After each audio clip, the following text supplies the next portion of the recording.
12ই March 2025 বিকেল 5:20। গরমকাল পড়ে গেছে, শেষ, সূর্য অস্ত যাচ্ছে। আগের বছর এই সময় আজকের দিনে শিবরাত্রি ছিল। এবার তো শিবরাত্রি প্রায় 12-14 দিন আগে হয়ে গেছে।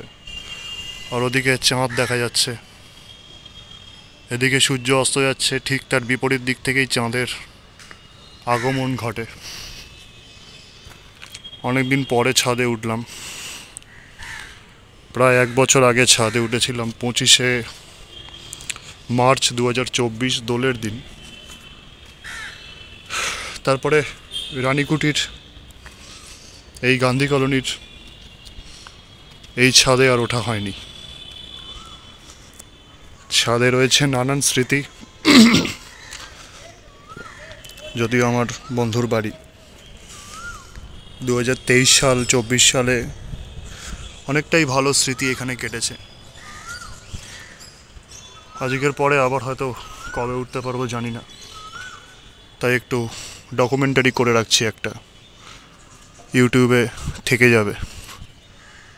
2023 সালে প্রচুর এই ছাদে উঠেছি, বিকেলবেলা বসেছি, সন্ধেবেলা গল্প আড্ডা হয়েছে।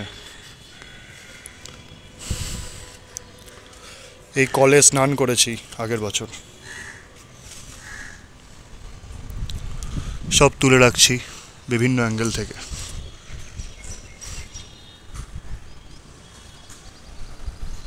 সব থেকে চমকপ্রদ যে বিষয় সেটা হলো সূর্যাস্ত।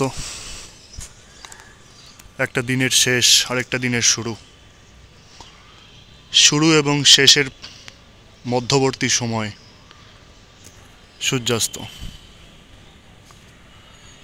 আর ঠিক এদিক থেকেই চাঁদের আগমন, দিনের শেষ, রাতের শুরু।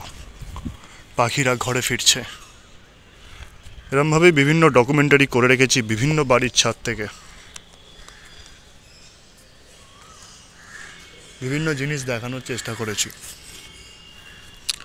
এদিকে নেতাজিনগরের একটি বৃদ্ধাশ্রমের ছাদ এই মুহূর্তে দেখা যাচ্ছে। ক্যামেরা কোয়ালিটি অতটাও ভালো না, দিন সময় কেটে যায়, কিন্তু স্মৃতি ঠিক রয়ে যায়। তাই এটাও স্মৃতির পাতায় রয়ে যাক। কিছুক্ষণের মধ্যেই সূর্যটা অস্ত চলে যাবে, বেশ কিছু বছর কেটে যাবে, কিন্তু আজকের দিনের সেই আজকের মুহূর্ত সেটা ধরে রাখা থাকবে।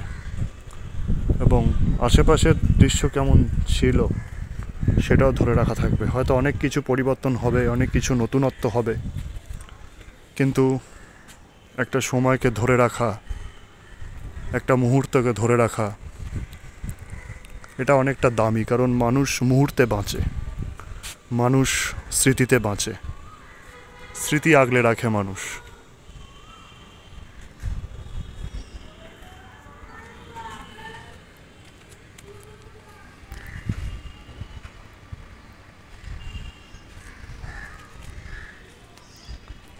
যাই হোক, এই ছিল ওভারঅল বিষয়। সব কিছুই আশা করি তুলে রাখতে পারলাম। সূর্য ডোবাটা অনেকক্ষণের ব্যাপার এখনও, তাই সূর্যাস্তটা কিছুটা তুলে রাখছি যতটা পারা যায়।